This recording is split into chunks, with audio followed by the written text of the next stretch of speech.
HMA Fantasy Wrestling brings you the Best of the Decade Dual Tournament, based off of Flo Wrestling Radio Live's recent series on individual athletes. This new project brings together wrestling minds from all over the country to decide which college wrestling team can claim the title of the best team of the decade. Prepare for pandemonium, excitement, and of course, entertainment. Moran sits corners and a big landmine kind of pops out. Oh no! Punches in a cradle, right? Typical Tristan Moran cradle, flips him over, gets the fall. The rules are simple. Each college team gets to draft an all-star lineup based off of the last 10 years of competition. Once each team is settled, the HMA crew assigns different teams to the sport's greatest minds to vote on each match in the event for the entertaining series. Each host has one landmine to use in a round. Similar to FRL, a landmine can wreck all votes from the community and the other hosts. A landmine is used on an individual match, and it's the only place you can get bonus points for your team. The next episode of HMA Fantasy Wrestling is here. Let's let it roll. What's going on, everybody? Hey, sorry, this episode starts off a little late. We had some technical difficulties starting the recording, just since this was our first live episode. Luckily, you guys didn't miss too much, but we're going to have Christian Piles on to discuss Penn State versus Virginia Tech in the quarterfinal bout, and hope you guys enjoy. We might have some deja vu here. No bonus points, huh? For hey, Penn State. So I am still standing by what I think. I think that if we all agree on it with a majority, then we can do bonus points. But that's right. That's right. Y'all are doing it. I still think we should do that. Maybe we could do that for the semifinals. Ooh, right. Semifinals and on. Penn State needs them. Listen, that's their edge. Yeah, I mean, that's what I was thinking. To say, what I like about landmines giving bonus points is it makes the landmines more valuable, right? Like, not only does it swing the duel, but you can also have it really it can be a 9-point swing, right? So you can actually use them a little more strategically as well. I don't know, just a thought. We'll think about it. We got time. I don't want to hear from Jude. He landmined Jordan Burroughs last time, so. Yeah. Sorry. Brayton Lee landmined Isaiah Martinez on Dylan Ness. Well, Dylan Ness pinned Isaiah Martinez. Which you can see because Dylan Ness has that capability. Who else got landmined? So Sean Russell came on and landmined Yanni. Yep. Yanni was landmined. Yeah. I think that's about it. So crazy landmines. Did Ray landmine anybody? Yeah, he actually broke Miles Martin's heart yet again, and landmined him. Like, I even told him before, I was like, don't do this, man. Like, not again. He's just recovering. And then he hit him again. But yeah, so let's go ahead and just roll into this next one here. We're going to start off the quarterfinals with number 1 Penn State and number 8 Virginia Tech. They're the same lineups as before. They're going to continue to be the same lineups. But let's just go ahead and roll through it real quick just to remind everybody. And if you're not actually watching the video, we are live on Twitter, Facebook, and YouTube. Update. And you can also... We've been taken off YouTube. Have been taken off. We have. Listen, YouTube's not ready for this content. They're not. It's too extreme. They heard landmine and they said, this is dangerous. Wow. So we've been taken off YouTube. Were you taken off, or was there a technical issue? We were taken off. They said, what the heck? Yeah. It said, YouTube's policies or something like that. Oh, my gosh. So, we didn't really have any viewers of wrestling media, Sam? I think you are. Yeah. It said, this video has been removed for violating YouTube's terms of service. So maybe I'll be honest, Sam, that's a pretty low bar to clear with those guys. Yeah. Wow. That is all right. Good. Well, I guess YouTube hates us. I'm going to click out of that tab. Yeah. Cool. Well, either way, we will end up posting it at some point on YouTube. So, a little jab back at YouTube. It'll be a little read back there. It will be on YouTube. So, they can think whatever they want. But let's go ahead and jump into the lineups. Jude, you want to tell us who is stepping on the mat for the Nittany Lions? Sure, I got you. So, Actually, after we did the first episode, people were like, "What do you mean Quentin Wright's not in the lineup? What are you talking about? You guys dumb?" So we've done some reconsidering, and I think we're actually going to put Quentin Wright as an alternate at 197 pounds. But the lineup goes a little something like this. It goes 125 Nico Megaludis, 133 Roman Bravo Young, 141 Nick Lee, 149 Zane Rutherford, 157 Jason Wolf, 165 David Taylor, 174 Mark Hall, 184 Ed Ruth, 197 Bo Nickel or Quentin Wright, and 285 Anthony Cassar. And I'll be right back, actually. All right. Okay, so especially while he's There he off and goes. can't defend himself, I have to. Oh, there he's back. There it is. I have to ask CP's take on this because, like you said, we didn't have Quentin Wright in there first, and then when we kind of like the light bulb clicked and we were like, "Wow, we left him out." My thought was that the ideal decade lineup would have been sliding Ed and Bo down and leaving Quentin at 97 and bumping Mark out. But That I want might be the move to make. So actually, my lineup question wasn't about Quentin. Although, if you listen to FRL, you know Quentin is one of my all-time faves. 33. I feel like Andrew Long would beat Roman Bravo Young for sure. I know you guys probably didn't get to watch Long, Decade? but yeah, 2011 he got third behind Jo and Hochstrasser. His points, actually, without Andrew Long's points that year, Penn State does not win the NC2A wrestling tournament. He was really good. He was an NCAA finalist the year before that for Iowa State. Jacob's shaking his head. I think he's mad at me that I said that. But Oh no, I'm not at all. I am in agreement because this is the second time that Sam and Jude have let me down. I can't do everything by myself. it is questionable. It would be a really close match, and probably for viewership purposes, maybe a little easier just to talk about RBY versus Devin Carter than Andrew Long. That'd be a throwback. But as far as Quentin goes, it's like, okay, who do you want? It's the question you have to answer is who do you want out of the lineup? Do you want Mark Hall out of the lineup, or do you want Quentin Wright out of the lineup? Those two.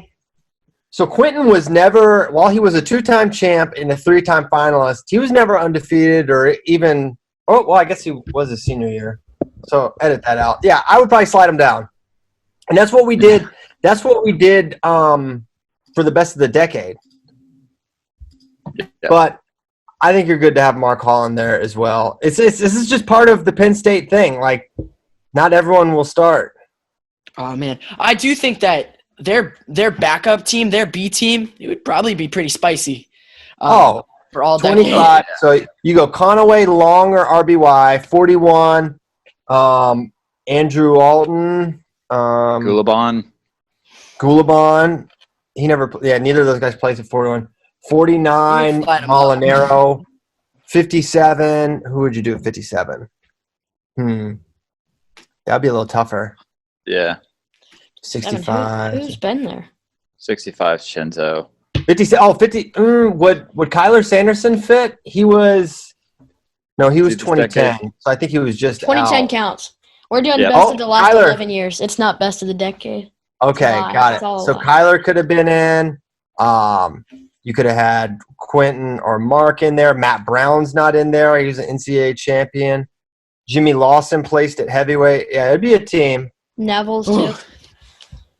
Neville's, yeah. Neville's probably better than Lawson, actually. But they would get murked by that backup squad's not touching the Hokies. I can tell you that right now.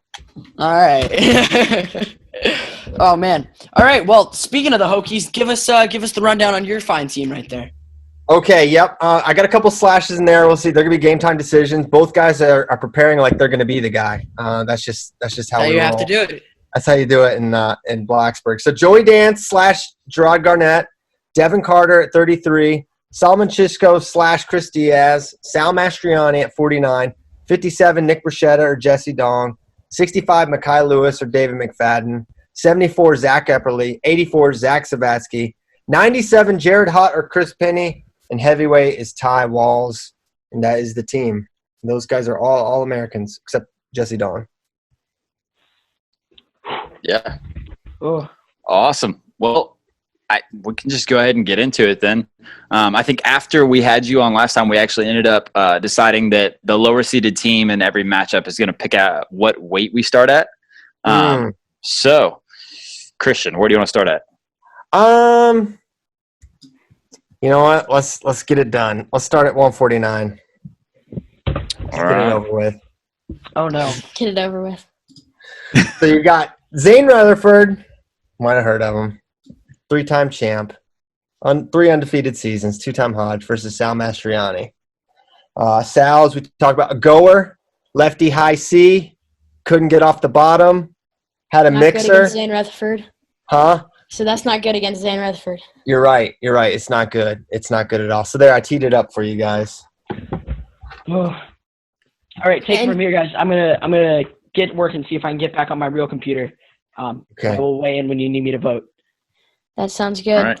And we don't really need to dive too much into the stats of these guys, especially since it's the second round, and also because we kind of know who these guys are. Yeah. We've already kind of delve into who these guys are. So a little bit of a style matchup discussion is what we're going to dive into as well as we can. Zane Rutherford, obviously, super high pace, super high pressure, and then on top he's very, very good with bow and arrows and some leg riding. Constant pressure is what he's always known for, and I think you'd be crazy not to take him in this match. Absolutely. Yeah, I mean, all respect to Sal, but Zane's one of the best to ever do it. 2-time Hodge, 3-time champ. And that bow and arrow that he used to just absolutely pain people with would not be fun to be put in. And so, Zane all day.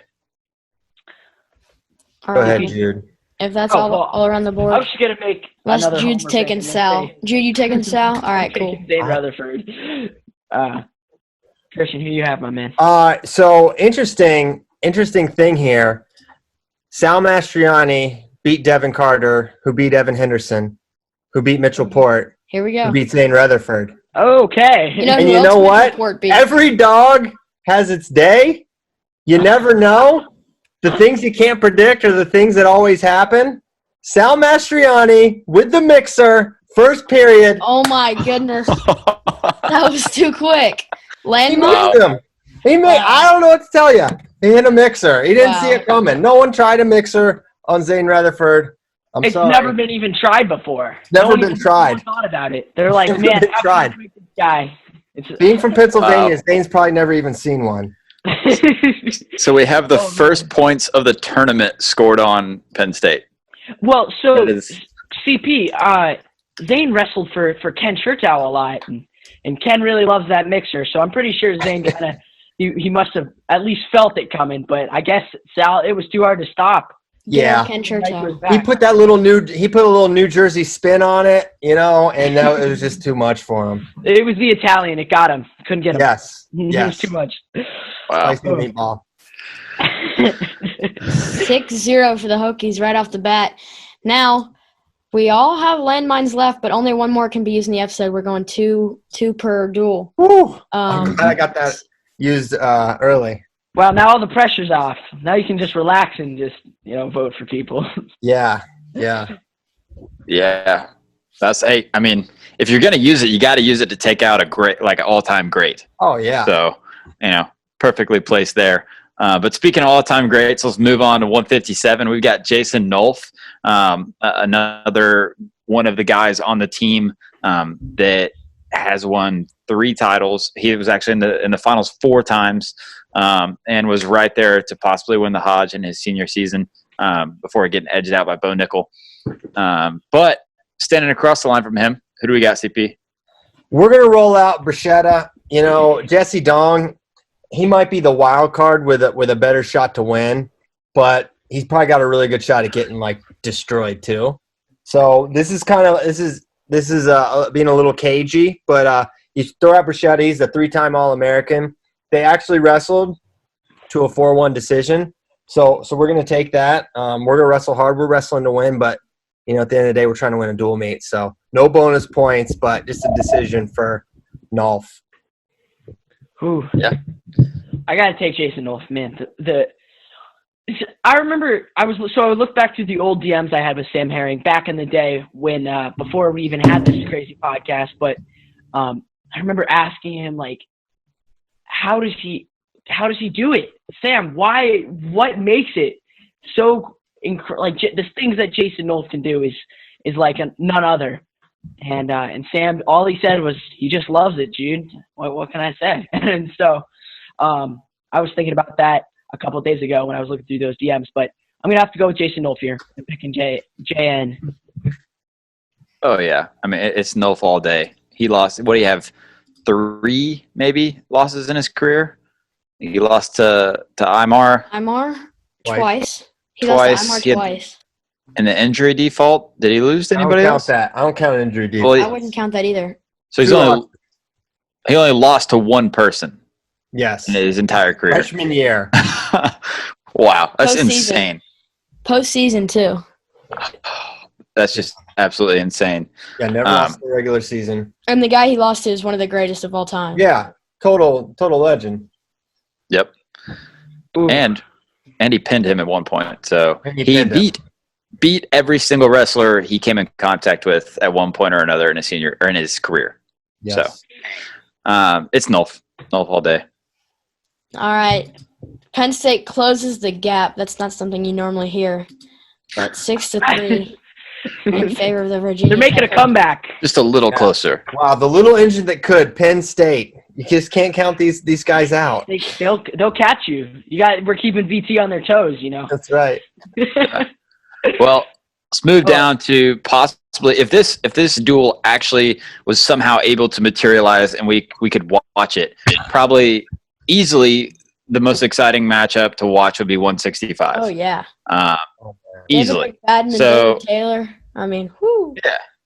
All right, Jude. RBY Devin would be insane because that's just the weirdest style matchup ever. We can talk about that when we get there, but if not that one, definitely DT versus, of course, obviously Mekhi Lewis. Yeah. Oh. I think this is what we should do, Jacob, Christian.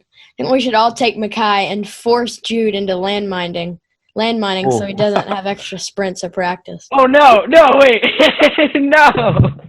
We don't need strategy. I'm picking Mekhi here, you know? He's maybe not as accomplished or as good, but you know what? He would present some problems. It would not be easy for David to score on him. Defensively, I believe he would present problems that very few could simulate. And you know what? If I'm going to wear this shirt, I'm going to wear it all the way. So who in his career did David Taylor wrestle that's like Mekhi Lewis? Because I'm trying to make a case for him. Well, Dake, in terms of strong, hard. One of the problems for David is he very rarely he wasn't able to get to Dake as consistently as he did every single other person. Right. But like when you would get on Dake's legs, he could be so problematic, like Mekhi. Now, Dake is so much better than Mekhi. But those are some of the defensive things that Mekhi could do. He would be really hard for David to score on. Now, he probably would ride him. It would not be good. But you know what? It happened. What can I say? I'm going to follow suit for the fun. No. I'm following suit for the fun. For the fun. So you're compromising. I don't know how good Mekhi Lewis is, honestly. He did at NCAA, we haven't seen him wrestle folk style since he beat Alex Marinelli, Evan Wick, and Vincenzo Joseph back to back to back. I mean, he kind of handled Chenzo, guys. Chenzo beat a guy we just called an all-timer twice. Who beat Jordan Burroughs, who beat David Taylor. Yeah. Come on. Oh, come on. No. So line up Marinelli, all those guys you just said, right? Marinelli, Wick, Chenzo against David Taylor, and who you pick in every single one of those matches? David Taylor. It's going to be David Taylor. Of course. Right? And so, I mean, I can definitely see where it'd be an exciting match. But what and we're trying to say get through people's that, hopes up. What Christian's saying through that, though, is not that's Mekhi's ceiling. It's Mekhi crushed those guys, and we have no idea how good he is now, kind of like Echemendia. We have no idea how good that guy is. Yeah, no clue. Huge what if. I'm not entirely sure. Maybe Mekhi Lewis is good at beating guys from St. Paris Graham. He beat Marinelli. That's where David Taylor went. I don't know. Maybe he's got that Jordan Train system figured out. I'm just throwing out theories. Well, we can come back and review this in a couple of years and see where Mekhi's career goes to have a little bit more of a clear view. But yeah. I don't see – I see it being a really fun match, and I could see, Mekhi scoring some points, but I don't see a path to victory if you ask me. I mean, obviously the thing that we remember with Mekhi is the takedown defense is just stupid. But, I mean, David Taylor's a whole different animal. I mean, first of all, how tall is David? I mean, tell me that keeping your leg up, standing up on one leg and keeping your leg off the ground with Chinzo is the same as David Taylor, who's what, like 6'4" or something? No, he's not 6'4". How tall is he? 6'4". He's way taller than Chinzo. I think 6'1", maybe. 6'1". All right, how tall? Jude's got the expertise here. How tall is Chinzo?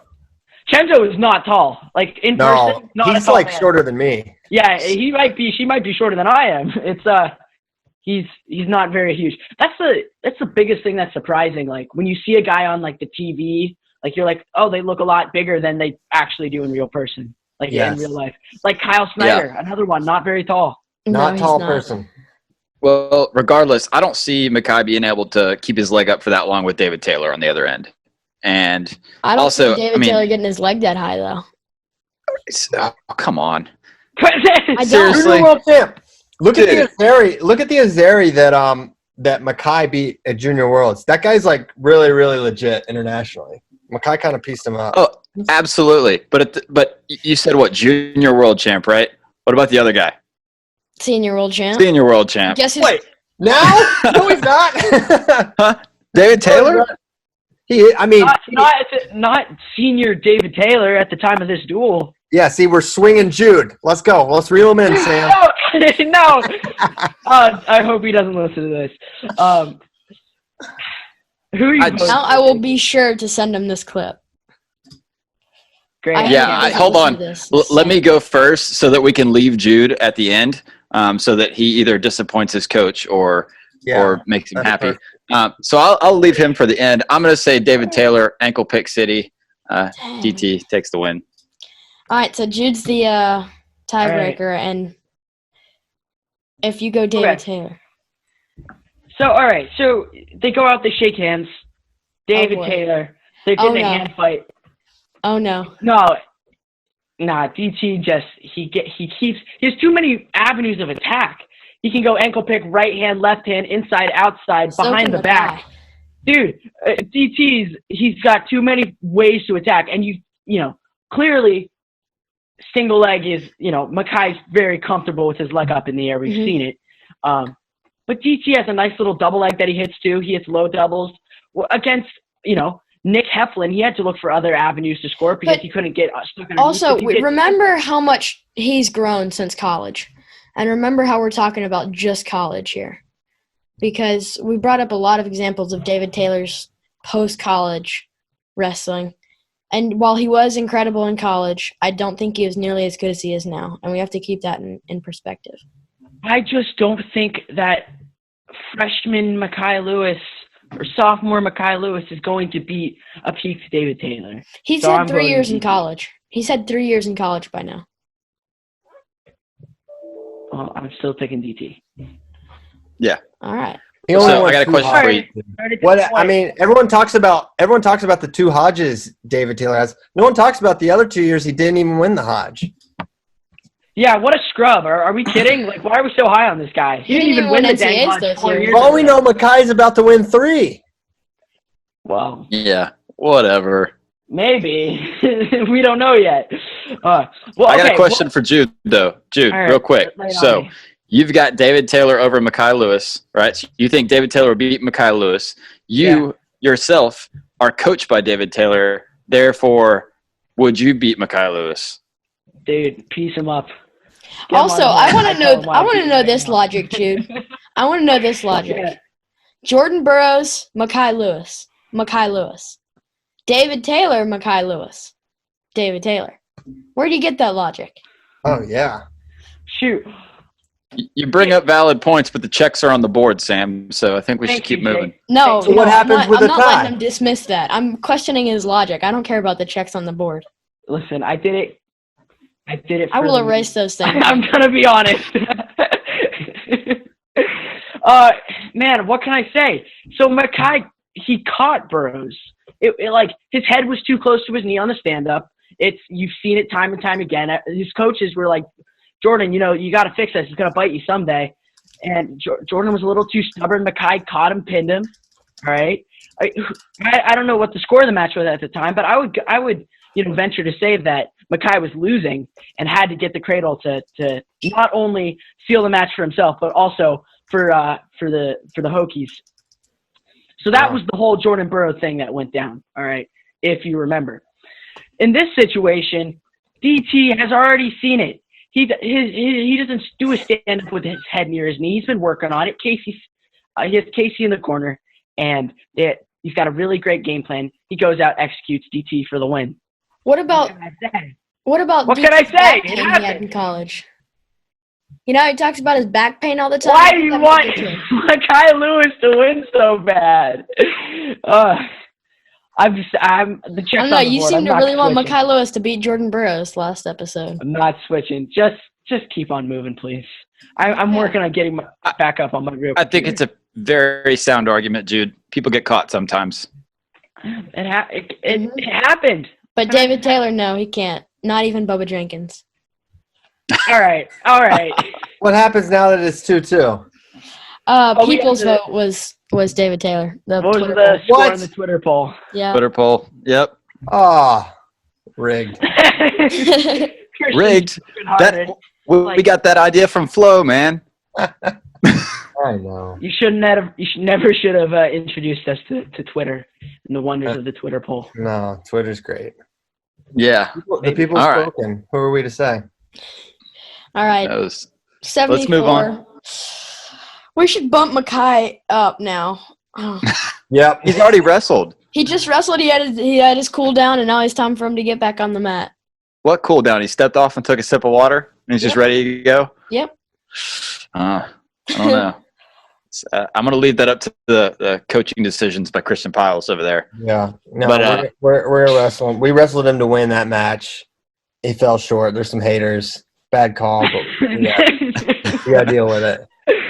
Well, keep rolling. Moving on, we have Mark Hall stepping on the mat for the Nittany Lions, 3-time NCAA finalist, 1-time champ, 4-time All-American, and it's pretty good. Yeah, to say the least. And then Zach Epperly, Christian Piles, take it from here, please. Zach Epperly, he was the guy I talked about. He had the crazy backside run, multiple All-American, out of Christiansburg High School, power program there. Good single, really good in scrambles, tough on top, just a super complete wrestler in every way. These two wrestled. It was a major decision for Epperly. This was not Epperly's best year, but that did happen. You guys can go first. Now that I've kind of teed it up, we kind of know Mark Hall's game, I think. Yeah. Sam Herring. Hey, so Facebook's on our side, guys. John Yeah.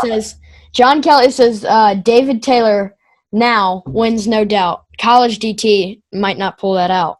What? So Are you kidding me? What Facebook page is this on? I want to get involved and thank this is them. on my Facebook. Okay. Come on, man. David Taylor tech followed a guy in the NCAA finals.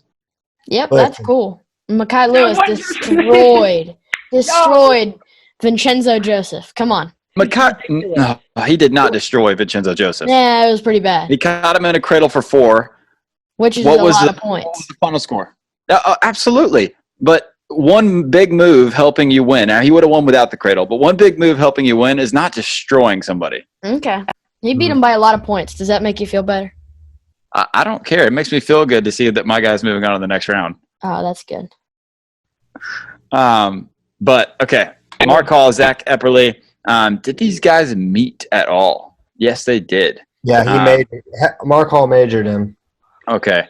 I'm not picking any other way. It's Mark Hall here for me. Of course not. Who are you picking? Of course not. Listen, this is peak Epperly versus whichever version of Mark Hall I want. This is this is peak Epperly versus Michigan State Open true freshman year Mark Hall. That wasn't my decision. That's just literally when this match is happening. That's where we're having the dual meet. And backside Epperly 2016, you put Sadulayev in this guy's way. He's hanging 10 points on him. So Epperly gets the takedowns, a long ride. Okay, Epperly could stay really strong positionally, thumb blocking. Okay, slow him down a little bit. I can't explain it. He's just found a way. It happened again. Zach Epperly, Christiansburg's own, gets it done. Man, it really stinks that Mark Hall would be like, especially after winning all those junior and cadet world titles and, being one of the most dominant high school wrestlers we've seen in the past 5 years. He would just go and just get obliterated in one of his first tournaments like this. It is crazy. Penn State I didn't see it coming, Jude, but what can I do? No, I can't blame you. But I will blame you, and I'm going to take Mark Hall for for this match because peak Mark Hall, we've seen him in the finals every year except for this one, and chances were he was going to make another final. So I'm taking Mark Hall. Y'all, Zach Epperly was good. Oh, absolutely. He was good. Don't discount him. There were a bunch of Epperleys. I don't know how many state titles the Epperleys won, but it's got to be in the – because there's I don't know. I think there's 4 or so of them. I'm sure someone else would know. But there's a bunch. They all won states multiple times, probably in the 10 to 12 range of total state titles. Mark Hall never won Virginia State Championship either. That's you got to keep this in mind. Christian, is it state or states? What do you say? It's the state tournament. I'm not going to enter this conversation. Do it, man. Come on. Make We might be here for hours if we get into this conversation. I can end it in just a few words. I can end the conversation. We're going to states. No. Yes. Yes, we are. Don't get me into this. Are we going to national? No. Scott Ross says state. Okay, look. Jacob, you go to national? How many years have you gone to national, Jacob? It's different, man. It's what sounds the best. Come on. State sounds the best to me.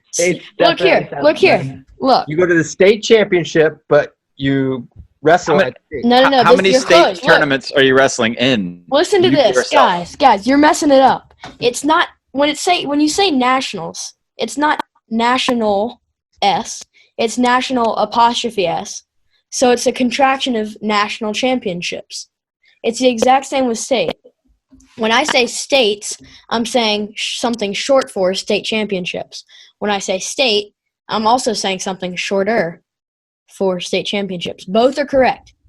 Well, both are correct. Both are correct. Oh, I can't. Okay. I can't handle it. I can't handle this fence sitting.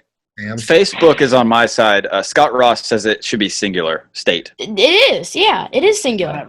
That's what I'm trying to say. Scott Ross, I'm going to be nice to Scott Ross only because he sent us a really. Yeah, I was just going to say. Wasn't that funny? Brad just walks in the morning with this tube. I'm like, what is that? And he opens it up, and I'm like, oh my gosh. Wow. Right in my day.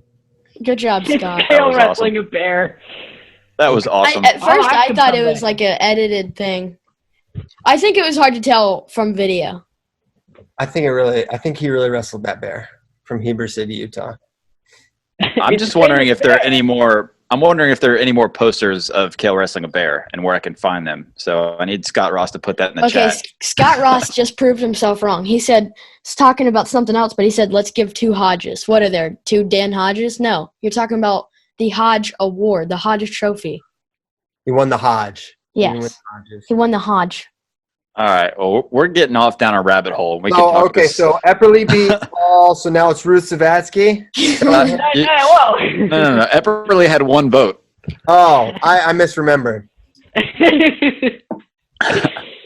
All right, Sam. I'm going Mark Hall. I'm going Mark Hall as well. But, all right, Jude. I also picked Mark. I can't pick Zach Epperly. I can't, and you won't make me. That's it. I'm sorry to get all defensive about it. Yep. All right. Moving on. 184. Ed Ruth, Zach Safatsky. We have back-to-back Zachs in the Virginia Tech lineup that are spelled differently.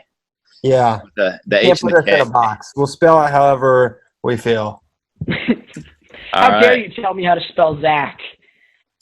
My brother spells it ZAC.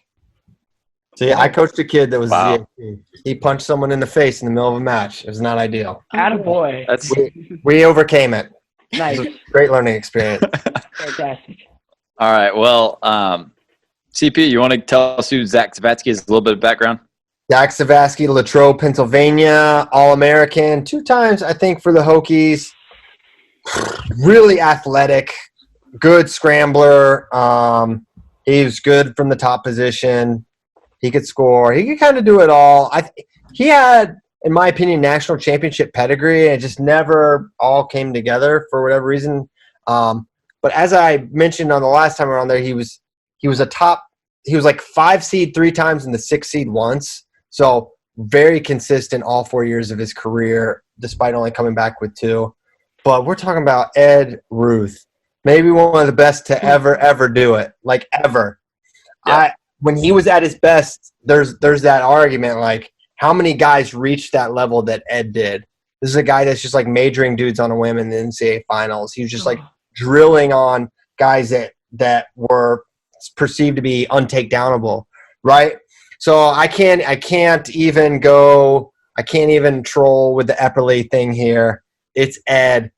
It's probably bonus if he has an inkling. He's just that good. If he feels like it. He If he feels wakes like up on that side of the bed, he's like, I'm going to go bonus a dude today. Oh, absolutely. The biggest thing for Ed Ruth, for what my dad always says, because my dad's the biggest Ed Ruth fan to exist, is that Ed did his ankle pick where he grabbed the front of the guy's foot, not like the back, like not out the heel, but like he grabbed the guy's laces and was able to just hold on to the man's foot like that. Like the stuff that he could do is just unreal. And man, Christian, what if he stuck with it? If he was still in the sport today, how high do you think his ceiling would be? Oh, he has world championship potential, no doubt about it. He made the team right out of college, right, over Clayton Foster, who at that point in time, Clayton was he had at a World Cup where he beat multiple world medalists. Clayton Foster at that point in time was ridiculous. And he lost to him in a crazy U.S. Open, then he beat him to make the team. Now, I mean, and that's not the first time I've heard like people that are a little more technically analytical than I am talk about what Ed could do with his hands. Like he would just grab the foot, grab things a little bit differently because he had just ginormous hands. So I think he could have been the guy at 86 for a long time. I think he would have been a tough matchup for once he got going, once he had the spot. If he had just made that his full-on focus, and I think, candidly, he needs to stay at Penn State to do that. If he had stayed at Penn State, stayed with Cale, stayed in the system, built himself up into a full-on 86 kilogram, he would have been big-time problems at the senior level. I listen, you want to know, going into his World Championships debut, I did a podcast with Willie before FRL. I forget what it was even called. And we did our World Championships. What? No, it wasn't even that. It was something with Willie. I forget what he even called. Overflow. No, I don't even know what it was. Doesn't matter. And we both picked Ed to win. Now, we're huge American homers. But it was like, that was when Sadulayev was like, he won Worlds. And everyone's like, Sadulayev. We're like, no, Ed's going to do it. So I have a very high opinion of Ed, and I always have. He's one of those what-if guys for me. He's not on the level of Cale and Henry if they had stuck with it. But fortunately, Team USA has had some monsters come along at 86 since 2016 with Jaden and now David Taylor. So we're in good hands at least. Because like when Henry left, and he left us with, I don't want to say nothing, but relatively speaking, we struggled at that weight after Henry left. Mm-hmm. Sorry. Yeah.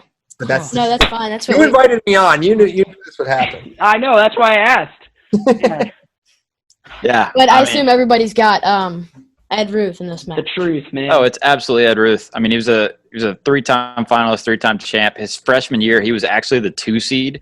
He got taken out in the quarters by Nick Muchastegui, and then battled back and destroyed some folks to get 3rd.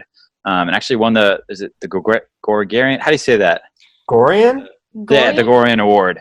Yeah. Were you How many about to say, G's like, are in there? It's just like Bulgarian? GORR. Yeah, I don't know. I don't know. I looked at it. I never say it. It's one I always read. Yeah, I don't want to ever say it again. But, yeah, it's Ed Ruth all day. I mean, Did he win a Hodge? No. I don't think so, no. He and Nolf are 2 of the best to never win a Hodge. You know, Was that just his bonus rate or no. what? So okay. So all right. So let's go back. 2011, he did not win. 2012, that was the year, dude. He and David were so close. David pinned and went pin tech through NCAAs and had a higher bonus rate. So David won it in 2012. Then 2013, Ed won again. He was undefeated. Who won in 2013? Oh, Dake had to win it in 2013. He won his 4th title for you, so it's very obvious there. Then 2014, Ed lost to Gabe Dean, and David Taylor was more dominant anyway. So David Taylor and Kyle Dake stopped him from winning. Really, his sophomore year, 2012, was kind of the closest he really was to winning the Hodge, but he was on that level for all along. So I have another question about Dake. Well, I mean, while we're talking about it, is he won the Hodge. Was it because his bonus rate was super high, or was it just that he had the 4 titles? Well, that was certainly a part of it. One of the criteria is past accomplishments, but Dake might have led the country in pins that year. He pinned a lot of people that year. His bonus rate was a lot higher than people, because his first 3 years, he wasn't like Mr. Bonus Points. He was like, win how you got to win. And that still happened. You know, he had a couple decisions at NCAAs his senior year, but he, from a bonus point, undefeated perspective, he was the clear. I think he would have won if that was his first title potentially. He had a really great season. Fantastic. All right, that's all I have. Let's move on to 197. Sam Herring, why don't you tell us about actually, wait, why am I kicking it to Sam? I made this dang team. And I will tell you about our starters here. All right, then. So who are you sending out? I'm going to ask that to Christian Piles. Who are you sending out, my man? Well, I'm sending out – listen, don't let Kyle Brackey listen. I'm sending out the Penn State Slayer, Chris Penny. Going to be a little bit in their head. Dude, this guy beat Morgan. Are you serious? McIntosh? Yeah, dude, at NCAAs. Then, you know, I think they're going to start to get a little nervous. So we're playing psychological warfare. That's why we weigh in 15 guys. And we're throwing out Penny. Take it all. Speaking of psychological warfare, sending out Quentin Wright. Oh. Piles already said Oh, shoot. Quentin Wright is one of his favorite wrestlers to ever step Wow. on the mat. Can he really pick Christian, against his own you favorite? played yourself, Christian. Wow. Played yourself. Oh, man. Are you going to pick against Quentin? Have you spoken to him? He's the nicest man to exist. That is factually correct. And I think, awesome. you know, maybe he's a little too nice here. You know, Quentin had his lapses, not at 197, but they happened. There were some times it wasn't always so great. Not when he steps on this mat. Not when he gets ready for this all-decade duel. It's peak Quentin Wright. And can you imagine saying to his face, Quentin, I love you, but I'm not picking you against Chris Penny. And seeing the hurt in his eyes as he realizes that even his biggest fan would not pick him. Listen, he would probably say, that's okay, buddy, and start to pray for me right there on the Yeah. Underhook you and headlock you. Quentin is an awesome dude. Actually, he's easier to pick against because he's not going to, like, you know, some of these other guys get on Twitter and, like, yell at me like it's actually. Dom Bradley. Oh, yeah, Dom Bradley. Yeah, Dude, me and Dom were like, cool. But, hey, man, he was fired up. It's all good. Me and Dom are cool. We've talked since. Yeah, I can't do it, though. I got to go Quentin here. Yes. Yeah. It's Quentin all day, man. I mean, he picked apart Dustin Okay, Kilgore. not all day. Oh, yeah, absolutely. All day? Really? All 24 day, hours of a beatdown? any day, all day, whenever you want it, wherever you want it. It's No, Quentin that is Wright. not true. That is completely not true. How is that not true? Chris Penny beat Morgan McIntosh, who beat Jaden Cox, who beat Bo Nickel. Okay. Morgan McIntosh and Quentin Wright are not the same dude. They're not. Have you ever – okay, you say that, but have you ever seen them both at the same time in the same place? That's true. I have not. Christian, you got to get on Facebook here. We're talking about who you picked against, who doesn't who doesn't like it or whatever, that when they win or whatever. Mm-hmm. Scott Ross said Gwizz's mom. Oh, no. Oh, job. Man, it's fired. so weird. Yeah, very true. I'm glad Gwiz isn't in this conversation. Even though I'd pick him to win, I would still end up on the other side. All right. So all day Quentin Wright is currently still beating on Chris Penny as we speak, and will continue to do that for as long as he deems necessary. Oh, my goodness. Let's down to 285. Penn State homer, Jacob. Come on. Penn State homer, man. Dude, I wear this shirt. You're wearing a shirt. I wear this shirt like maybe once a year. Like I'm very selective. What they all say, okay, buddy. Very selective. And I actually paid money to go to a Penn State camp, and I got headlocked by Quentin Wright. So I have earned the right to pick Quentin Wright in this duel and wear this shirt. Is that how you earn it? Yeah, it is. If he can headlock you now, he's never headlocked me. I've never paid to go to a camp with Quentin Wright, so maybe I don't have the right to pick him. Well, I like what CP just said. If he can headlock me, he can definitely beat Chris Penny. So. Oh, that's true. I didn't really count that. Yeah. That's how it goes. Quentin Wright probably has the better win here. I already said it on here, but I loved it, man. When he headlocked me in front of everybody to show the move, right? And he just looks at me and like not to everybody, but just me individually, and is like, "Hey, man, just so you know, before I throw you, I need you to do 3 things: tuck your chin, cross your arms, and enjoy the ride." I was like, all right, sounds good. Ladies and gentlemen, keep all limbs inside the cart. Yeah, but a man that I would definitely not want to get thrown by is Anthony Cassar or Ty Walls. Either one. If they try to pick me as a practice partner, I'm going to run. So at 285, Cassar versus Walls. Jude, tell us.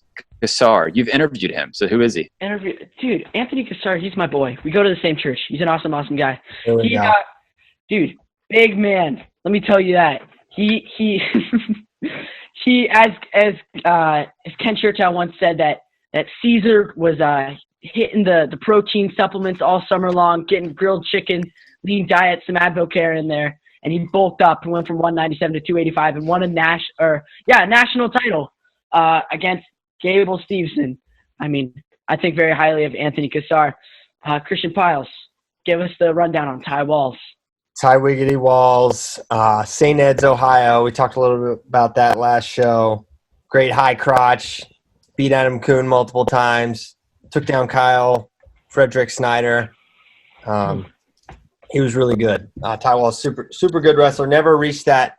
When he was wrestling, Snyder. It was Gwiz was his senior year, I think, was Snyder Gwiz. But he was in the mix, man. He was really good.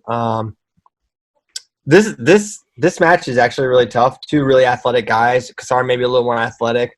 Ty maybe a little more mat savvy, skill, better leg attacks. Maybe, I don't know. But Ty goes to the hokey, baby. Ty gonna hit that pretty little high crotch, lift him straight up in the air. There's plenty of pictures, Tony Rotundo, Wrestlers or Warriors, of Adam Kuhn about 5 foot 10 inches in the air, launched on a high crotch. Walls was quick, fast to the leg. It's a takedown battle. No one's riding anyone. No one's riding Ty. Ty's not riding Anthony. It's a takedown battle, and I'll take Ty. Man, wow. Christian, Ty is still on the senior level scene today, right? Yeah, he's wrestling. He's kind of trimmed himself down to a 97 kilo guy. Yeah. In the mix. Interesting. Okay.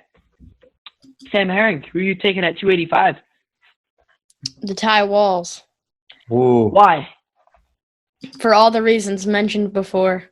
And also because it's fun to watch you defend your Penn State guys. Jacob, Actually, I'm going Jacob would be in a position. I'm taking Anthony Cassar. He's my guy. I can't pick against him. Also, like you say, like Ty Walls is gonna hit pretty shots. Anthony Cassar could hit some pretty shots too. Anthony Cassar only started 1 year. Yeah, he lost to Derek White too that year. So it's not like he was How like. many national titles does Ty Walls have? Well, we'll see. Okay. Well, I'm still taking Anthony Cassar. He did the dang thing in the place where it needed to be done. The first time he ever had to do it. Let me know when Kyle Snyder's in the bracket and Nick Wisdowski. Not Gable Stevenson, Mason Paris. Mason Paris freshman year. Mason. Come on, Mason. He lost the soul. Come on. All right, sorry. I just had to say something. He took like 7th at Big Tens. Yeah, come on, Jude. All right, bad take. That's the beauty of live. You get your bad takes are in real time. It's amazing. Damn, quick, edit it out right now. Hold on. Sam, aren't you like the biggest Gable fan ever and have argued with me about not having him in the Minnesota lineup? And now you're saying that win over Gable twice wasn't a big deal?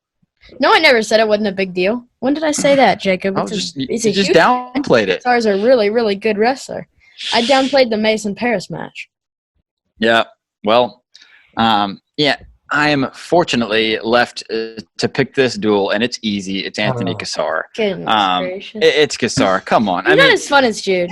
No, see, CP just said that you just brought up the loss to Derek White, but you didn't bring up the earth-shattering takedown and victory over Derek White in the NCAA finals. That's true. So that wasn't fair. That's because that wasn't there. He lost to him, and that shows his bottom.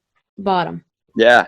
So I was fortunate enough to actually be right in the front row for that. Actually, my man Bob in the chat, I was sitting right there with him watching that, and I'm sure he can attest to it. And I'm sure Christian can too, because you were probably right there too.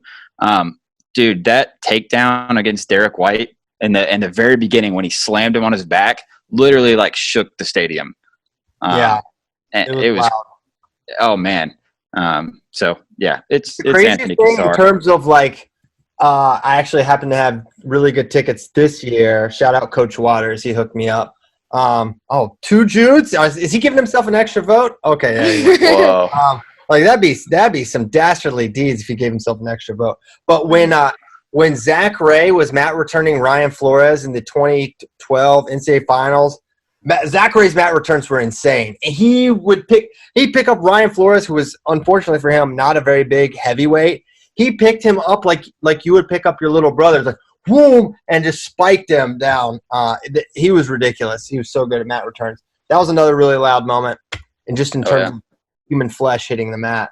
But that was good, very good. Cassar timed that takedown perfectly at the end of the periods. When Penn State guys love to strike, they love scoring at the end of periods, finishing periods on top, and Cassar made it happen. He was ready in this match. And I don't know. I think it's arguable that he could have got the fall there. I mean, he was on his back and like pretty flat there for a few seconds. I don't know what that's got to do with Ty Walls, but okay. Oh, sorry. Getting off track there, Jacob. Come on, man. Whatever. NCAA champ. He's gonna win the match. Let's move on. Ready, Yeah. Oh yeah. You sure? This is sure. I'm telling you, this is a very close match. It's a one takedown decision match. No, it would be a fun one to watch. I really would like to see it, but still going Cassar on it. All right, hey, can you guys hear me okay? Yeah, great. I fixed it. I fixed my problem. Instead of opening the application through Google Chrome, I opened it through Mozilla Firefox, and the old Firefox came through. So now I'm back on my intended computer, and we're all good to go. Good job, Jude. Thank you. The last thing I heard was Christian say, 2 Judes? Awesome. He said you're trying to cheat us and get 2 votes. 2 votes. All right, well, rolling back around to the top, we got 125 Nico Megaludis versus CP's choice of either Joey Dance or is it Jared Garnett? It's actually Gerard, even though there's a guy named Jared Patterson who spelled his name the exact same way. You have to say them differently. But we're going with Joey Dance because Dance Literally guess who's beat this watching man. right now? It happened. The match happened. I Gerard saw is it watching, man. in the building. Joey Dance beat Nico Megaludis. I saw it. And what can you do? Joey Dance, he won again. Oh, it was 4-3. It actually did happen. That's 2 votes. Cool. 2 for Joey. So how many times did they meet though? I don't know. That's what I want to know, because anybody can steal one. We've proven that with Sal Mastriani. No, anybody. Sal Mastriani pinned Zane Rutherford in this duel. So he's not anybody. He's Sal Mastriani. That's the key difference. He also lost to Nico. He lost to Nico 6-1. That also happened. That match wasn't fair. What? Was not regulation. Was the mat slanted? What was not fair about it, Christian Piles? Slanted. Yes, it was extremely slanted. It was not a regulation size mat. Yeah.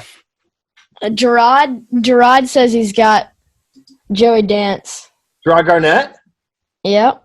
He's in the chat. My God. What's up, Gerard? He's watching on Twitter. Nice. What? I talked about your underhooks, man. Oh, gosh. All right, I'm taking Nico Megaludis. I only see one match between them. I don't know. You guys, I might be wrong, but I only see one match.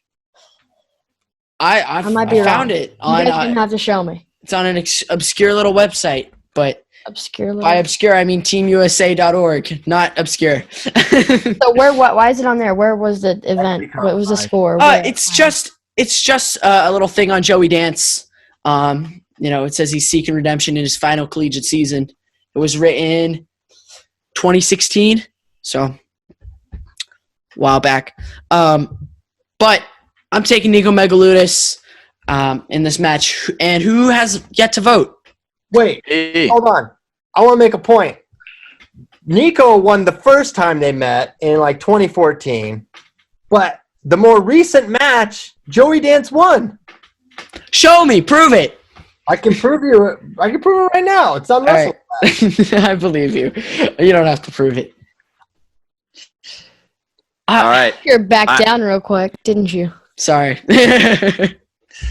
Yeah, it's coming down. I guess so. Jude just took Nico, right? So it's 2-2, and I'm left to be the deciding factor again. Sure, where this is going. Side with Jude. Oh, you don't know where this is going? Oh boy. All right. So where this is going is with all the information you guys have just said, and Joey won the most recent match. I'm taking Joey Dance here. And the reason for me taking Joey Dance is because Joey was always at the top. He was always one of those dudes that everybody expected to be in the national finals, expected to be all these great things. And, for whatever reason, he kind of fell short, got upset a couple of times, but not today. Joey Dance is going to take the win here and beat national champ Nico Megaludis. This match was a mess when he won. It was tiebreakers. Yeah. Bunch of weird stoppages, if I remember. But Joey was really in tiebreakers. He was so tough because he could struggle to get away, but he's generally pretty tough to ride.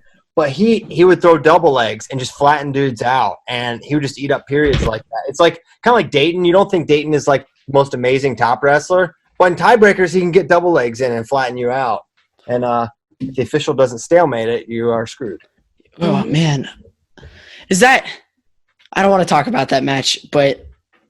Never mind. I don't want to talk about it. I was going to ask about the stalemate in the national finals against Nick Suriano. But it's an interesting one. We talked about it kind of recently, and yeah, I remember it.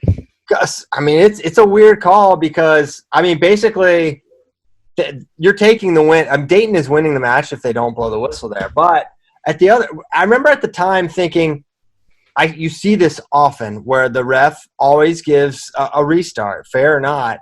It's not uncommon, but.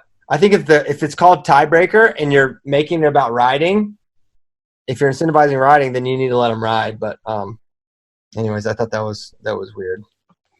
All right, weird match all around. Okay, well, I guess I'm outnumbered here, even though me and the people agree. All right, so it's tied now. So I want to point out we got a couple of people just joined the Twitter stream. It's Jack Mueller and FRL listener, FRL questioner. That's Jude. Who is it? That's Jude. But Jack Mueller's in the chat. I wonder why it still says my Twitter handle is at FRL Questioner, because I definitely changed that. It used to be Good times. Nomad's worst take. dude, yeah. Christian, I started Twitter as I was a joke Twitter. I was a prank, and I was like Nomad's worst take. I was like the embodiment of Texan refrigerators in Texas. I remember that. Yeah. Oh yeah. That's great. Shout out Jack Mueller. Yeah. Well, so we got Gerard Garnett's vote in the chat. What about Jack? Let's see if he throws his vote in there. See what he says. Whoa. But Jack beat Joey at the at NCAAs. That was a big upset. yeah. Joey had beaten him. Jack could correct me. But Joey definitely beat him at ACCs, and I think maybe in the duel as well. Jack got it done. Good job, Jack Mueller. Let's get Jack Mueller on the. Let's get him on the horn. For Team Texas. Team Pull him Texas. All right. Hey, let's keep this moving. We still have Two more weights left, and then I'm sure we have some time to talk after that. But 133 pounds, Roman Bravo Young, quite possibly the weak link in this Penn State. But even that, ranked as high as second or third this season, in a very tough top four at 133 pounds. He's athletic. He's fast. He can get to your legs and finish pretty consistently. And he's going up against Devin Carter. Who is Devin Carter? Christian Piles. Devin Carter is a full-on beast. Very physical. Beats dudes up. Maybe would give up a takedown. Very unorthodox style. He did a lot of stuff from on top. He was really weird. He had but he also had a lot of 4-point techs. He would just destroy dudes on his feet. A lot of easy go behind stuff. Really good with a 2-on-1. He had a lot of ways to score. Underhooks were out of control too, as I recall. Gerard probably had to be a partner for Devin for a while, so he could probably give some good context there. But Devin I think would have matched up really well against RBY, even if he gave up a takedown, which could happen. Devin had a pretty upright stance. He wasn't like the most traditional. There really wasn't much traditional about his style, but I think a little too much man here for RBY at this point. Now, senior year RBY, if he's still at 133, it's going to look really different. Remember, we're talking about true sophomore Roman Bravo Young, whose best days are clearly in front of him. But this will not be his best day because I think Devin Carter would win. So, update from the Twitter feed. We got Gerard Garnett says Devin Carter hits the bundle for the pin. The bundle, yeah. He loves a bundle. He's good at the bundle, that's for sure. Yeah. And then Jack Mueller said he majored me in the duel. I got upset in the semis by Foz at ACCs, so I didn't wrestle dance. Then I wrestled him at NCAAs. There you go. Wow. I forgot about that Foz. Yeah. So I think, looking at this match, I think it'd be a really fun match to watch. And I was watching Devin Carter film today. I really would love to see if there's one match, besides the DT Mekhi Lewis in this duel that I'd like to see, it definitely be this one. And my thing is, if we're talking about RBY as of last year, then I would be Devin Carter all day. But RBY was a different animal this year, y'all. He really stepped up into the title contender role with. Hey, Jacob. Yeah. Uh-oh. Oh, no. Oh, my God. Really? Come on. Well, you know what? You got to do what you got to do, okay? If you don't want your arm ripped off by Austin DeSanto, then you take them away. And Seth also did that. So it was actually a game plan by multiple people, not just RBY. Seth went more to 2-on-1, but we can talk to him more about that. I actually saw that technique in place at the PIAA state tournament this year. There was this kid going out. He put his arm behind his back when he was wrestling so he wouldn't get dumped. I don't know. It's kind of brilliant. That's all I'm going to say. Either way, y'all cut me off. RBY wins this match. Sophomore RBY was awesome this year. And he was crazy, man. He was a lot of fun to watch. I think just the speed and athleticism is something on a different level. Don't forget about strength, though. This dude, Devin Carter, was fierce. Fierce. Have y'all talked to Mason Beckman about Devin Carter? He has a great story. dude, maybe I think we'll he's get him back mentioned on. him before, but maybe we should have Mason bring on Devin. He'll tell it better than me, but he was wrestling Iron Man, and he was losing. It was not going well. Devin was super, super good. Mason obviously would be really good in college, but I think he was a year or two younger. So, and just from a physical maturity standpoint, Devin was just ridiculous. And Mason literally just took a long time out. Just in the corners, like his coaches were like, "What's wrong?" He's like, I just cannot. I just don't want him to touch me right now. I had to get him off me. Like that bad. It's like, I just need him away from me right now. It was like that kind of, he'll tell it better than me, but like that was the kind of pressure that Devin was putting on Mason Beckman, who I think we all know plenty about. Yeah, wow, that's crazy. Yeah. So ask him that one. Sam, I don't know who I want to pick. I'm really actually struggling with this one because on one hand, I am a homer and I really like RBY a lot. But on the other hand, Devin Carter did the dance. I don't know. Maybe I'll flip a coin. Hamstring off his bone. He's done for the year. Comes back, makes the NCAA finals. It happened. I'm telling you, I've said a lot of stuff on this podcast. Devin Carter for real wins this match. All right, I'm going Devin Carter. Bravo Young hasn't made a final yet, and I think that says more. He's turning, CP. He's turning. That says a lot. Okay. Oh.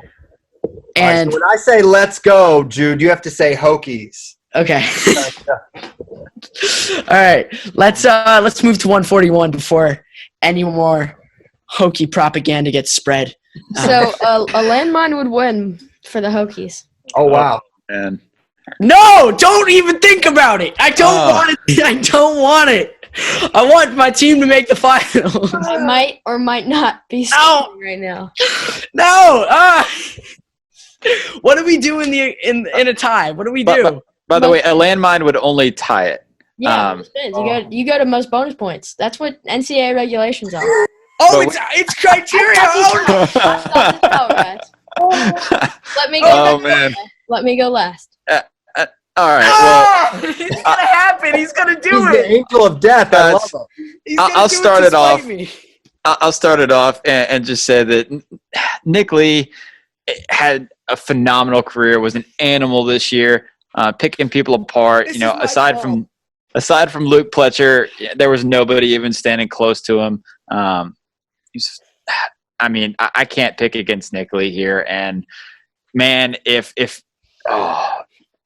this happens, I might just sign off and let somebody else take my place for the rest of this thing. We're gonna send Jacob. I might retire. You might retire me if Salman Chisco wins. All right, I'm voting for Nick Lee. Also because of what Jacob said, but also because of the stats. Solomon was 6th twice. Nick Lee was 5th twice. That's just pure numbers. I'm going with Nick Lee. Big data guy, Jude Swisher. Thank you. Not counting in competition, though. Yeah, Solomon was pretty solid, Jude. He was pretty good. Pretty good. I don't know, man. You know what? I'm gonna give it to Solomon Chisco, a little PA over Indiana. He's pretty good. I think he gets it done. He'd probably overlook him like Nick Lee overlooked Ryan Deal and got packed. We all saw it. It happened. We can't change the past, Jude.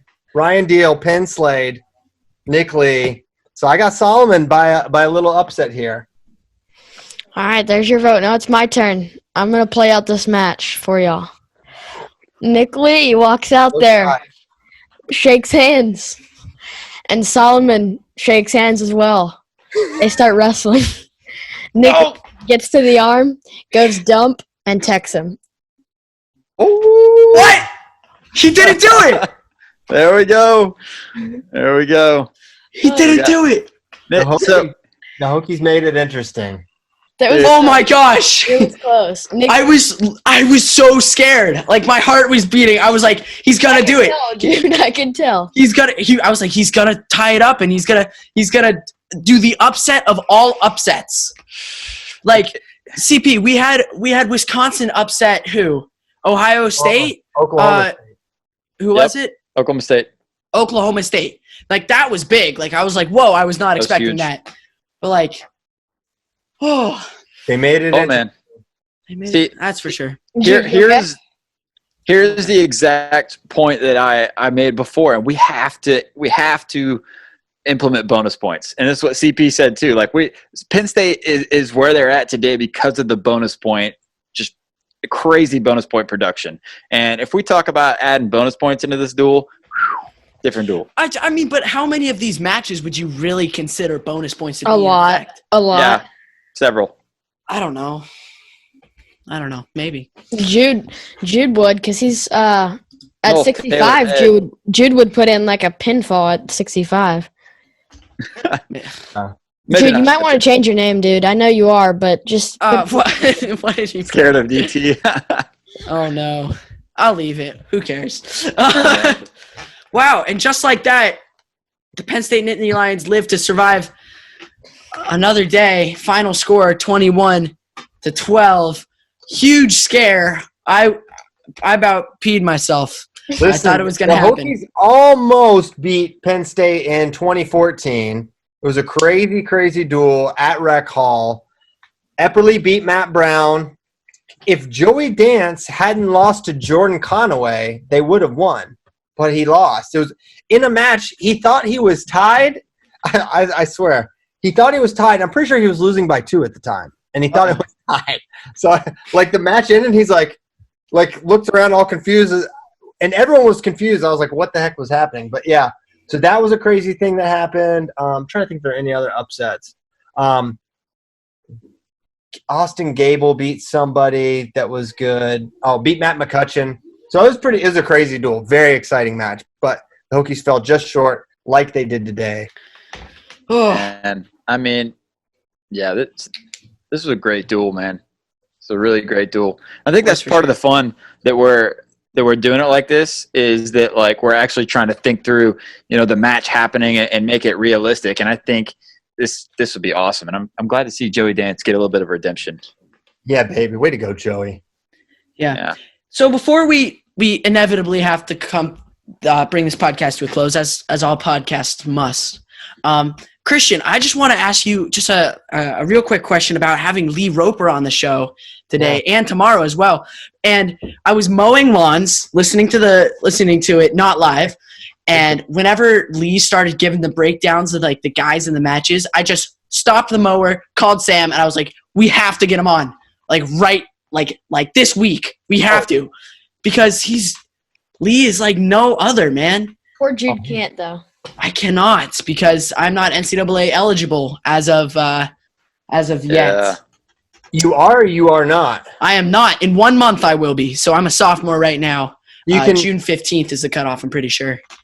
So you can have him on right now, but not after June 15th? No, it's the other way around. What? So he could. So he can't talk to college coaches right now. So But basically, he'll be I would have to be out. in about a month. Or, yeah, a month. Oh wow, that's so funny. Would it be illegal? Would it not be like an illegal contact if you did the show after June 15th? No, that would be legal. That would be good. Because That would he's be all able right. to be recruited. You know how coaches can like show up on the doorstep and everything on Yeah. June 15th?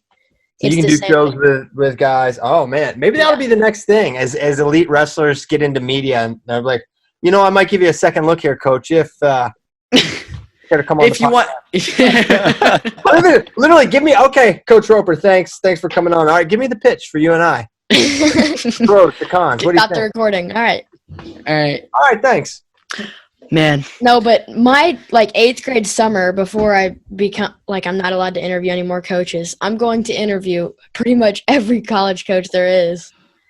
Okay, yeah. So your day's coming too. Yeah. Oh man, that's so weird. I've never I know there's all these things with you guys being young, but I hadn't considered you guys being actual recruited NCAA athletes being an obstacle. Obviously, you're both very, very good and would be, but that just didn't enter my mind. So that's really It's definitely been one of the stickier things to navigate, especially because it doesn't explicitly say in the NCAA guidelines you can't have an interview. You can't record an interview with them. But it's just one of the things that I'd rather not step on the NCAA's toes, especially because I'm considering, eventually wrestling Division I in the future. And so, I don't know. Yeah. It's not something I would rather take chances on. If you guys were worse, it wouldn't probably be a thing because no one would turn in. Because basically the way it works, NCAA wrestling, you'll find out, it's just coaches snitching on other coaches, basically. There's not a lot of self-policing. The NCAA isn't like scouring stuff. It's one coach is mad at another coach because they took this recruit or something happened, so they're doing the dirt. The vast majority of violations are just discussed and not reported. You hear about, oh, this team did this. Well, did you report them? No. Okay. All right, weird. So you'd probably be fine, but I applaud you guys being erring on the side of caution. Oh, thank you. And I was doing some research on like some like scandals that really like blew up, and like the biggest ones for recruiting involve like coaches paying high school athletes and visiting them like all over the place. I don't know. You're gonna violate. That's the way to go. Get yourself paid, Jude. Dude, forget the media thing. Forget the podcast. Straight cash. Let's get some money. I don't know. Yeah, I think it's crazy too that like you kind of alluded to before I came on with everybody, like I was a fan, watched HMA and loved hearing Sam and Jude talk wrestling, but I don't know what it was, but I never thought about in my mind, like, these guys are also wrestlers. Like, I wonder how good they are. And I saw Sam wrestle the other day, and he at a national tournament, teched or pinned everybody. Everybody. Just destroyed them. I mean, I missed like 2 or 3 of his matches because I was on the way over there, and it didn't last that long. And when we were setting up for a podcast the other day, we're in the waiting room before, and he's sharing his screen with me, moving stuff around, and on his background there's a thing pulled up, and I was like, wait a minute, Sam, like, go back. And I went back, and it says Sam Herring, 6-time Tennessee state champ. It's like, wait, what? I remember the first time I ever talked to Sam, I was like, so, how did you do this year at states or whatever? And he's like, oh, I won my 5th title. And I was like, what? And he's like, yeah, my 5th title. I was like, bro. Well, just understand, Tennessee is a lot different than Pennsylvania. Yeah, but I saw you wrestle, and you're a lot different than most wrestlers. So I just want to put it out there, and like, to anybody that listens to us, that they're not just talking wrestling because they like wrestling. They're also very, very good. Obviously, you getting 4th in PIAA state this year. Conversely, I just talk wrestling. I'm not good. So on the other hand, I'm kind of wondering, I'm like, when I see little, younger, good wrestlers, I'm like, I wonder if I could beat this 100-pound child. Genuine question in my mind if I could beat Sam right now. And there's probably a good chance I couldn't. Hopefully we'll never find that out. Hopefully we will. We should go to... We can add it to the Flo Wrestle-Offs. Oh, my gosh. CP versus Sam. I hope those happen, by the way. I do too, candidly, but I just don't think they will. That would be awesome. I think people would watch. I really do, but man. So what are the next plans for Flo while you're on here? What are some big things that dude, in the future? All right. I'm giving you all the exclusive here. Let me pull something up. It's not that, don't calm down. All right, Jude, get a hold of yourself. It's not that good, but I just want to give you all a sense of what's coming. We are, oh man, I don't know. I might get in trouble for saying this. We're in the works of a multi-episode Penn State film right now about Kale's first decade. We have tentative dates for Metcalf, which are looking like early July. Can't wait for that. We are also working on a Jordan Burroughs versus Kyle Dake rivalry film that is looking like early June. Yeah. We've got 3 monsters coming this summer. So they're happening. You can't hold me to the dates. I didn't swear in. I'm not under oath, but that's what we are eyeballing right now. So, well, geez, I just scooped my own website for you, Sam. So it's good. Nobody listens to our podcast anyway. You're not gonna get it. Yeah. Well, the next thing we have on the docket, we're actually going to be putting together a best to never win it bracket. So we might have to hit you up and figure out who. So we're gonna have to put some kind of parameters on it because I don't know how far back with research we can really get. but best to never win it is going to be. We're going to put together a bracket, and I'm gonna be lost in a lot of these things. I'm afraid because I can't go much farther than 2013. This is where you need a Lee Roper. Honestly, he's very Brian Snyder's a name that gets thrown out a lot as one of the best to never win it. There's a few guys in this decade that I think were really good that didn't win a title. What are you going to do about the 2020 class? Guys like Pletcher and Colin Moore. Those guys get counted in my mind. Yeah, they're counted in for sure. Cool. I think that's cool. We were talking about it on with Sean last episode, and like Mitchell Port for Edinburgh is up there too. Port was so good. I don't know why the big names aren't really coming to Gilman would be up there. I mean, he was a 1 seed, undefeated and lost. Yeah, that'll be a great episode. Gas Tank Gary. I mean, he's got. Gas Tank Gary's up there. He's up there. Shout out Gas Tank Gary, man. They're trying to kick Gas Tank Gary out of the gas station, out of the Cavelli Center. What? Orndorff, he better be ready. Sam, the Fury's coming. What's up? We're getting Gas Tank on the podcast and spreading awareness. It's happening next. It's gonna happen. Okay. Someone DM Gas Tank Gary for us. And maybe he can be our picker for the Buckeyes. Maybe. Great idea. How fun would that'd be fun. That'd be awesome. All right, let's bring this thing to a close. Okay. Shout out to Jacob and to Sam and to Christian Piles, as always, for coming on. Thank you for being available. Thanks for giving us your time. For those who listened live, this will probably be posted if you want to go listen back to it either today or tomorrow. Everyone who listened. No, probably. This is going on YouTube. Okay. YouTube. They kicked us off. And halfway through the recording, I got an email from YouTube saying, "Hey, your latest video has been removed from your platform for X, Y, and Z." And I was like, I can't read this right now. But what did they say? I wonder what it is. I'm curious to hear if they got particular. That's part of all those landmine talks, bro. Landmines. We're getting scanned. We're definitely being listened to. Not fun. All right. Well, Sam Herring, you wanna bring this to a close? Yeah, well, I think we've done a good job. And CP, thanks for coming on. Virginia Tech was so close. I had it within my grip. You should have. Nicolay was good. I got Jude, though. That was so fun. I was just watching Jude's reactions. Man, I think that looking back, if you could have strung that out, just done a whole 3-period breakdown. I was trying, but I was dying laughing. I couldn't. Flirting with a tech fall the entire time, and then Nicolay pins him at the end. That would be great. I couldn't.